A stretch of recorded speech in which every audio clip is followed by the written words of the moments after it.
Doğru, meni hech kim tanimaydi. Meni kuzatadigan auditoriyam yo'qdir, ammo bu oxirat shunaqa bo'ladi degani emas. Meni boshqa streamerlardan hech qanday kam doim yo'qligini isbotlayman. Unga faqat ozgina vaqt kerak menga. Mana auditoriyam yo'qligining sababi chunki men o'zimning mahoratimni ko'rsatganimdadir. Men oson yo'lni tanlamaganim bo'ldi. Boshqalarga o'xshab izlardan qilib like desam bo'ladi. Endi vijdon yo'l qo'ymaydi. Benim maqsadim kibersport dunyoga tanitish.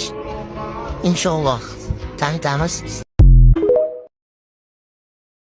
To'g'ri, meni hech kim tanimaydi. Meni kuzatadigan auditoriyam yo'qdir, ammo bu oxirat shunaqa bo'ladi degani emas. Meni boshqa streamerlardan hech qanday kam doim yo'qligini isbotlayman. Unga faqat ozgina vaqt kerak menga. Mana auditoriyam yo'qligining sababi chunki men o'zimning mahoratimni ko'rsatganimdadir. Men oson yo'lni tanlamaganim bo'ldi. Boshqalarga o'xshab izlardan qilib like desam bo'ladi. Endi vijdon yo'l qo'ymaydi. Benim maqsadim kibersport dunyoga tanitish. Inshaalloh tanitamiz.